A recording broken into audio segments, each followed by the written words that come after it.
My favorite hobby is looking back at all my absurd thoughts, aka flipping through all of my old journal entries. I actually do this quite often.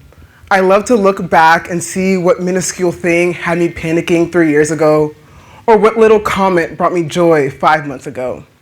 And if you go back to my very first journal entry, you'll see that it was dated for April 17th, 2020.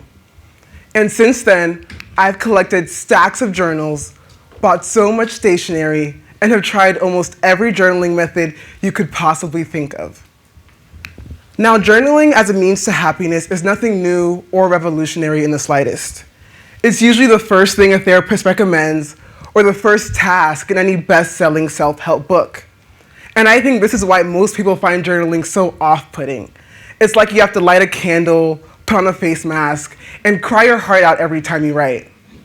Now, occasionally, I will cry my heart out, but the overwhelming majority of my journaling sessions include nothing more than a pen, a journal, and a couple of sentences. Journaling is truly something that I love and believe everyone can benefit from if they just put aside their preconceived notions. So today, I want to reframe journaling and take it from the polished and commodified wellness practice it's become and return it to what it was always meant to be, a way to pin down your thoughts, no matter how complex or mundane they might be. So my first ever journal was a mindfulness journal from Barnes & Noble. And the first thought I decided to pin down was about how I just bought a journal from Barnes & Noble. It was light blue with flowers on the cover and prompts on every single page. And these prompts made it so easy to write every day because everything was laid out for me. I didn't have to think too hard or try too much. There was no blank page to intimidate me. And I definitely felt the immediate after effects we're all familiar with. Decades of research has shown that journaling can help reduce stress and anxiety, boost emotional awareness, and foster positive thought. And researchers from the University of Nebraska, all the way back in 2008, found that journaling can help boost critical thought and intuition, which I believe is critical for times like these. But my favorite benefit above them all is the discipline. As you start to see yourself set aside time and effort for a practice that benefits you so much, you're filled with a sense of accomplishment that creates discipline, and it spills out into other areas of your life. I've always loved to exercise, but journaling changed the way I interacted with it. I would write about it, but I'd love to look back and see that I had accomplished something that day. So I just kept working out, and I kept writing about it, and I haven't stopped to this day. And as your journal starts to fill up, you're given this privilege of being able to rewind time and extrapolate some of your best and worst moments. And that makes journaling the perfect conduit to happiness, because you can see what made you smile and do it again and again and again. All of these benefits, the discipline, the reduced stress and anxiety, make it obvious as to why journaling is treated like a magical cure-all. It's been given the apple cider vinegar treatment. It's been taken over by aesthetic TikTok accounts and Etsy stores. You're promised to become a millionaire after doing a couple of prompts, and guaranteed a CEO position after buying a leather notebook. And that's why people think journaling must look and feel a certain way. But that is far from the truth. There is so much flexibility involved. So after I finished my mindfulness journal, I didn't really know what to do next.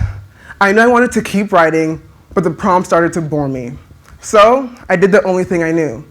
I went to Barnes & Noble, and I bought a light pink journal with blank pages inside. And it's these blank pages that kickstarted my journey of trial and error. So I jumped right into morning journaling, a method that invites you to wake up every morning and write out your thoughts and goals and hopes for that day. This didn't last very long because I never had anything to say that early in the morning, and even for a chronic journaler like me, it felt a little too corny. So then I moved on to junk journaling, a method that invites you to save your receipts and notes and stickers from the day and lay it out on the page very aesthetically with your thoughts as well. This also had a short lifespan because it was too close to scrapbooking and required way too much time, effort, and forethought. But the pages are really fun to look back on. And after that, I tried my favorite method of them all, a commonplace book. Commonplace books are cool because they actually have roots in ancient Greece, where orators and debaters would write down rhetorical arguments to use during debates. and it later expanded into philosophers and academics writing down notable thoughts, facts, and observations. And the modern definition isn't too far off. It's a journal you keep with you throughout the day and write about interesting things you've read and learned and watched. I like this method so much because I was able to integrate journaling into my everyday life, and I had to engage critically with things, understand what I was consuming and why. But this is just the tip of the iceberg of the methods that I tried. I was actually gifted a nature journal a couple months ago, and this journal invited me to sit outside and be in the present moment, taking in the temperature and the color of the trees and the direction of the wind. And then after that, I tried a second brain notebook, which is pretty similar to a commonplace book, but this one's cooler because you organize your thoughts and ideas by topic, creating your own personal encyclopedia. And then I also have a career and academic journal. And it's this journal that I use to draft this very TEDx talk. I take it with me to seminars and talks and conferences, and I write down cool facts or ideas or general academic updates. And then, of course, I tried the most popular method of them all, a gratitude journal, a method in which you sit every day and write about what big or little thing brought you joy. Now, all this jumping around from method to method showed me what I valued as someone who likes to journal. I learned that I like to write every day, but I hated being bound to a specific time frame or method. All this jumping around showed me the exploration embedded within journaling as a practice. And so, after that, I decided to keep journaling, which I still do to this day.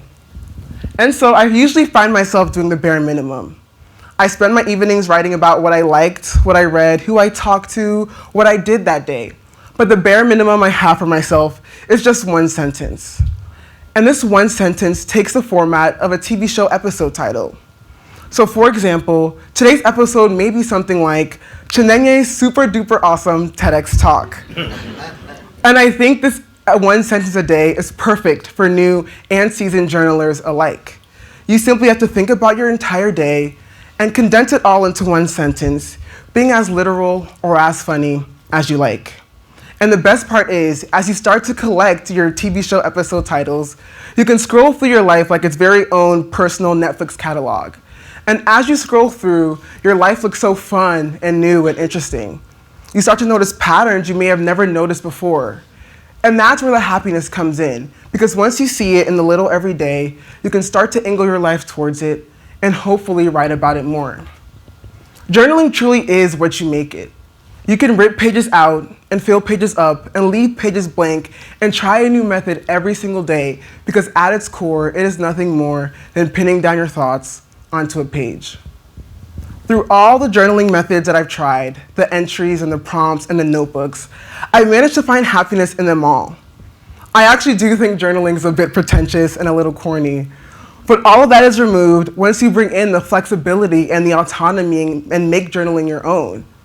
It doesn't need to be pretty or long or perfect, it just needs to be yours.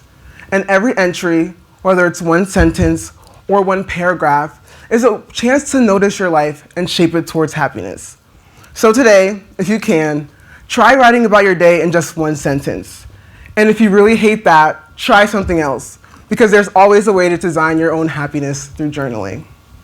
Thank you.